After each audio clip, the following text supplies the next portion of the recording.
मला सांगा, जर का तुम्हाला क हा शब्द लिहायचा आहे, क साठी तुम्ही काय स्पेलिंग लिहिणार? सी लिहायचा आहे, बरोबर? सी चा साऊंड काय होतो? क. आणि के चा साऊंड काय होतो? दोन्ही याचा साऊंड क होतो. मग एखाद्या वेळेस तुम्हाला म्हटलं कॉटन लिहा, कप लिहा, किटन लिहा, मग तेव्हा काय होते? आपल्याला कन्फ्युजन होते. काय होते? की सी लिहायचं की क लिहायचं, है ना? मग आता हे कन्फ्युजन दूर करण्यासाठी बघा, आता आपल्याला लिहायचं कॅट. कॅटचं स्पेलिंग क ॲट, एवढं माहिती आहे तुम्हाला? मग क च्या वेळेस जर का कॅटचं स्पेलिंग के लिहायचं की सी लिहायचं हे समजत नाही, तेव्हा काय करायचंय? हे कॅटचं चित्र लक्षात ठेवायचं आहे. काय करायचंय?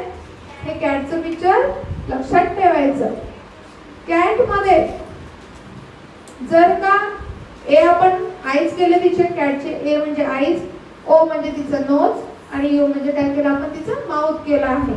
जर का तुम्हाला क यूज करायचा आहे, म्हणजेच काय सी यूज करायचं आहे, तर तुम्हाला त्याच्या समोर वावेल बघावं लागेल ए ओ यू आहे का. जर का त्या लेटरच्या पुढे ए ओ यू वावेल आहे, तर तुम्हाला सी लावायचं की के लावायचं?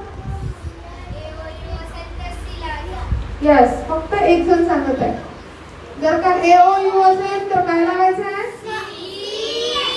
आणि जर का ई आय वाय असेल तर काय लावायचं आहे? मग इथं ए आहे, मग ए असल्यामुळे इथे काय लागणार?